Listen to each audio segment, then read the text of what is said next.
Not many women were as happy as Lucia, or so she believed.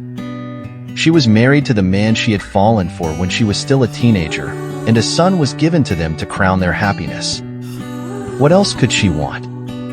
In the mornings, she woke up singing happy songs. She took care of the house and looked after her son, and at the end of the day, she waited for her husband, full of joy.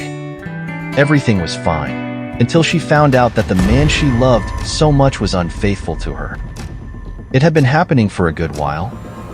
She felt hurt, talked to her husband, and told him she expected more respect from him. The answer was brutal, violent. The sweet man she knew suddenly became aggressive and raging. That was the day she realized her marriage had come to an end. She would not live with somebody that could be physically aggressive. The next morning, after a night of anguish, she woke up very sad and made a serious decision. She would kill herself. She would end her own life. She wanted revenge. She took her son by the hand and decided she would kill him first. She wanted her husband to have a guilty conscience. Her destination was the Barra Lighthouse in Salvador, Bahia, where she lived. She knew about a cliff where the sea hit the rocks violently. The street they walked was very busy. While they were waiting to cross it, the child escaped and ran amongst the cars.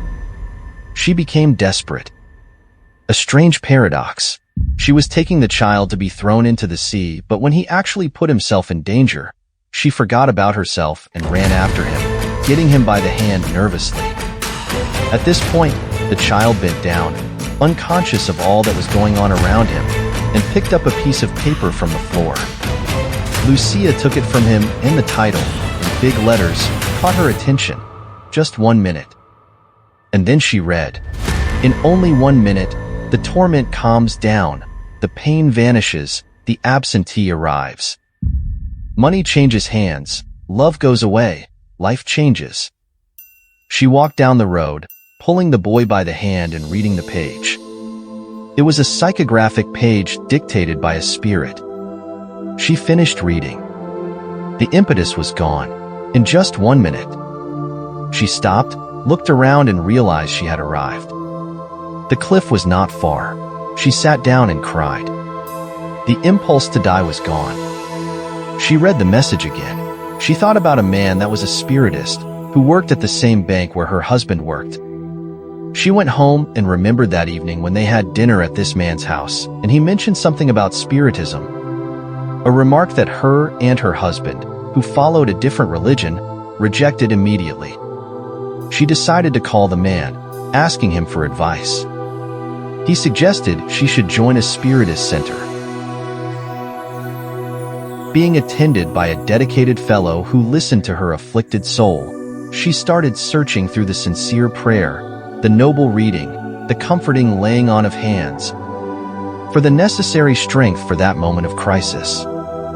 Her husband, realizing that something had changed, followed her one night.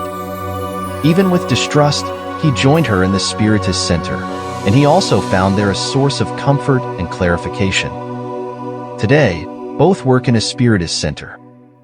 They have rebuilt their lives. The years went by, the boy is now a teenager and they have 2 more sons. Change of direction. Life changes in just 1 minute. In 1 minute, God sends us help. It can be a friendly heart, a helpful hand, or a piece of printed paper lying on the floor. Paper that the wind hasn't taken far. Only 1 minute and love is back. Hope is born again. Only 1 minute and the sun comes through the clouds, clearing everything. Do not torment yourself and wait. Only 1 minute. Help will come. The scene changes. Life is reborn. Have patience. Do not give yourself up to despair. Wait. While you suffer, God provides assistance. Wait. 1 minute only. 60 seconds. A lifetime. 1 minute more.